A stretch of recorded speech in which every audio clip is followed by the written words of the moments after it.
Yeah, we got Cynthia Kuhn buzzed, right? Ecstasy and passages, all the drugs messages are legally considered Schedule 1 drugs, classified by the Drug Enforcement Administration as having high potential for abuse and no accepted medical uses.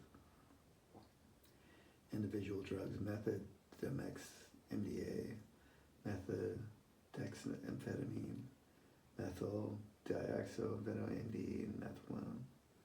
Common terms: ecstasy rolls, beans, molly, ecstasy, atom, Eve, love, the buzz, MDMA, MDA, and MDE.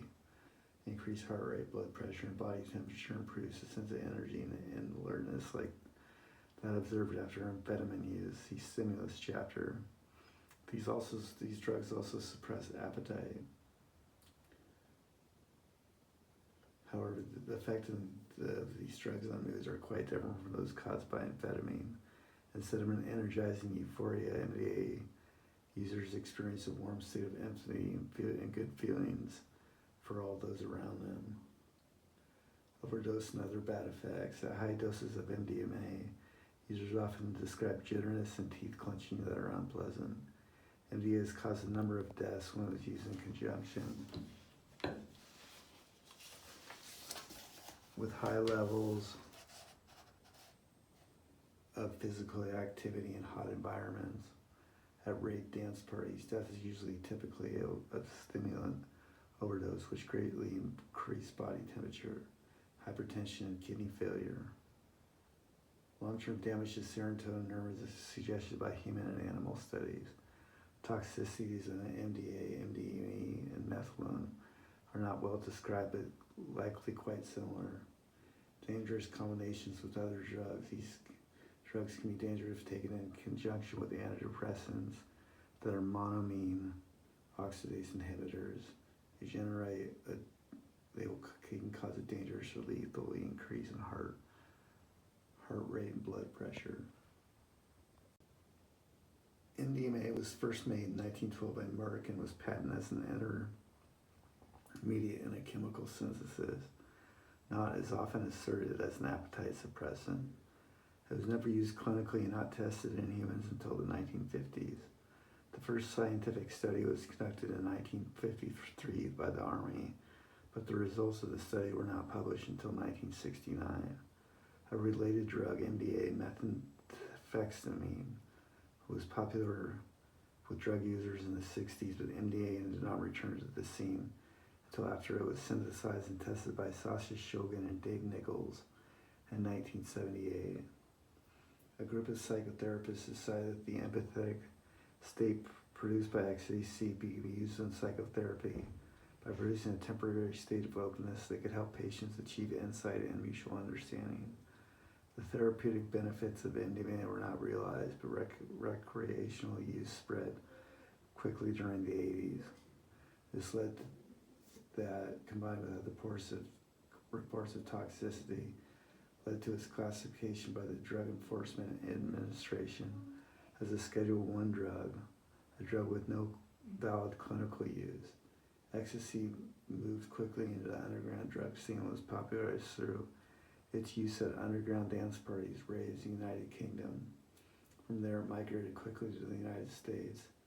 Monitoring the future studies showed that the annual use of MDMA rose from 4.6% of high school seniors in 1966 to 11.7% of high school seniors in 2001. However, rising concerns about the potential risks of MDA, active education campaigns, and increased availability have led to an equally rapid fall in reported ecstasy use, which was down to 5.7% of high school seniors in 2007-5. Use has hovered at the same level since then, although the increased popularity of raves has triggered a resurgence in interest in some communities. Some groups continue to advocate for its clinical use. Several clinical trials are going on in Europe, and 2 are at least under the way for post-traumatic stress disorder and anxiety during end-stage cancer. Is it really ecstasy? Many other substances have been identified in pills as sold as ecstasy. In fact, a 2006 survey results from the DanceSafe website that tests ecstasy pills showed that about 40% of the pills submitted to the site were entirely MDMA. A little over half contained at least some MDMA, and about half contained no MDMA at all. Their survey probably contains more fake pills than average, because a certain number were submitted to the site because users suspected that they were not MDMA. However, the chances of getting something that is not MDA are pretty good. Sometimes you get something that is less dangerous than MDA, such as caffeine or dextromorphine, but methamphetamine, MDMA, methyl dioxide amphetamine, and MDMA are also common contaminants. A partial list of contaminants include methamphetamine, dextromorphine, ephedrine, pseudoephedrine, caffeine, MDA, some minor hallucinogens, and ketamine. A drug-related parasympathetic nervous system has also been identified. PMA is a similar stimulant-like drug that causes toxicity at doses closer to recreational doses, but is not a common contaminant in the United States.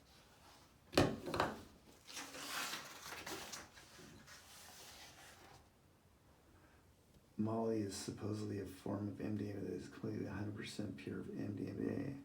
This is not true. The same website reported analysis of samples that were submitted as Molly and constituents including methamphetamine and nubafsol with MDA-like effects. MDA, methamphetamine, close relative MDA, MCPP, TMFPP, BCP, or benzotin, hypercount compound with actions of low app or not identical to MDMA, the anesthetic, ketamine, cocaine, methamphetamine, or caffeine. The following discussion, as well as the stimulant and hallucinogens chapter, will dispel the myth that MDMA is safe and that its only contaminants are dangerous. Alright. The holiday name. MDMA is usually taken orally in the form of pills or capsules, synthesized by bootleg labels that make the pills in many different colors: white, yellow, purple, and beige.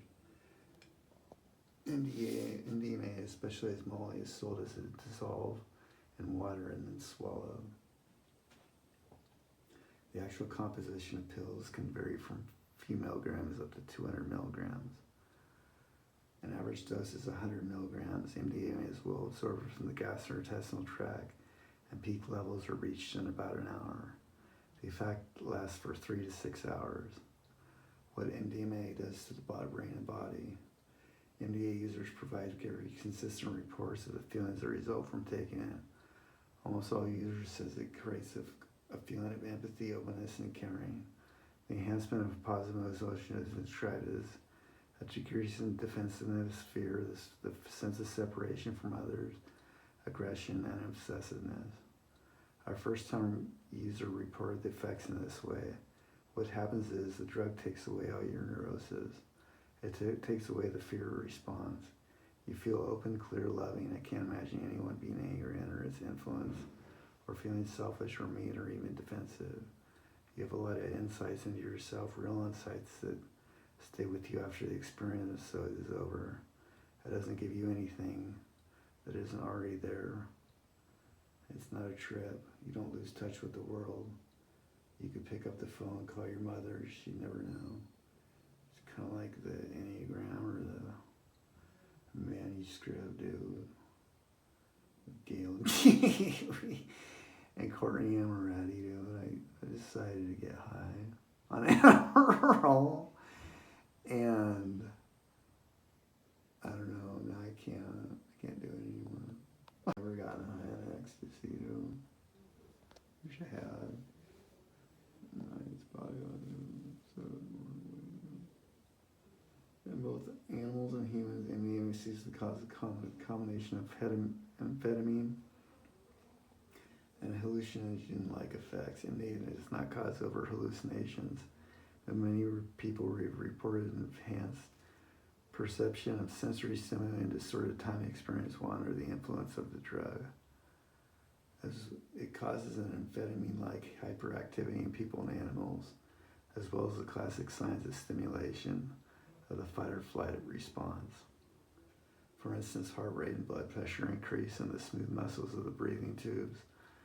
Bronchioles dilate, the pupils dilate, and blood flow to the muscles increases. One way to test the qualities of an unknown drug is to give it to an animal that is trained to recognize a certain class of drugs and see if it recognizes this one. This is called a drug discrimination test. When such drugs are done with MDMA, some animals trained to recognize amphetamine and other hallucinogens also recognize MDMA. This confusion almost never happens with other drugs.